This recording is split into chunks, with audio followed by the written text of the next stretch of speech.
අභ්‍යවකාශයට rocket එකක් මුදා හරින වෙලාවට ඔයා දැකලා තියෙනවද රොකට් එකේ ආධාරකය පහලින් ඉතා විශාල ජල ප්‍රමාණයක් මුදා හැරෙනවා. ඒ වගේ විශාල ජල ප්‍රමාණයක් බාහිර පරිසරයට මුදා හැරෙන්න තරම් රොකට් එක ඒ තරම්ම බලවත්.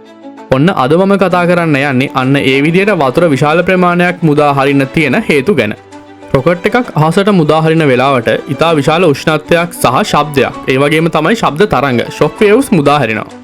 අන්න ඒ වගේ දේවල් හින්දා අවට පරිසරයේ තියෙන සියලු දේටම හානි සිදුවීමට හැකියාවක් තියෙනවා.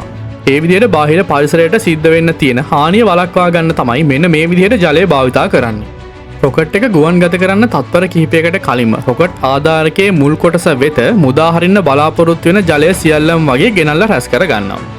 ඊට පස්සේ රොකට් එක මුදා හරිනවත් සමගම අන්න ඒ විදිහට එකතු කරගත්තු ජලය සියල්ලම වගේ එකපාරට මුදා හරින්න පටන් ගන්නවා. මේ විදිහට මුදා හරින ජල ප්‍රමාණය ජල ගැලුම් විදිහට ගත්තොත් ජලය ගැලුම් ලක්ෂ 4.5ක් වගේ වෙනවා. ඒ කියන්නේ ලීටර වලින් ගත්තොත් සාමාන්‍යයෙන් ලක්ෂ 17කට එහා ගියපු ජල ප්‍රමාණයක් මෙන්න මේ විදිහට මුදා හරිනවා. ඒ කියන්නේ සාමාන්‍යයෙන් පොදු පිහිනුම් තටාක 9ක ජලය තමයි මෙන්න මේ විදිහට එකපාරට මුදා හරින්නේ. මේ විදිහට ජලය මුදා හැරීම මගින් රොකට් පෑඩ් එක එහෙම නැත්නම් රොකට් ආධාරකයේ ආරක්ෂා වෙනවා. ඒ වගේම රොකට් එක ගුවන්ගත කරද්දී ඇතිවන විශාල ශබ්දයේ බලය සාමාන්‍ය ප්‍රමාණයක් දක්වා අඩු වෙනවා. ඒ වගේම තමයි ඉන්ධන දහනය හින්දා පරිසර උෂ්ණත්වය වැඩි වීමට පටන් ගන්න එකත් අඩු වෙන්න පටන් ගන්නවා. රොකට් එක උඩුගුවන කරා ගමන් කරන්නට පටන් ගත්තු මොහොතේ සිට සාමාන්‍යයෙන් තප්පර 20ක වගේ කාලයක් නොනවත්තා මෙන්න මේ විදිහට ජලය මුදා හැරෙනවා. ලංකාව වගේ රටකට නම් මේක ඇත්තටම අමාරු වැඩ.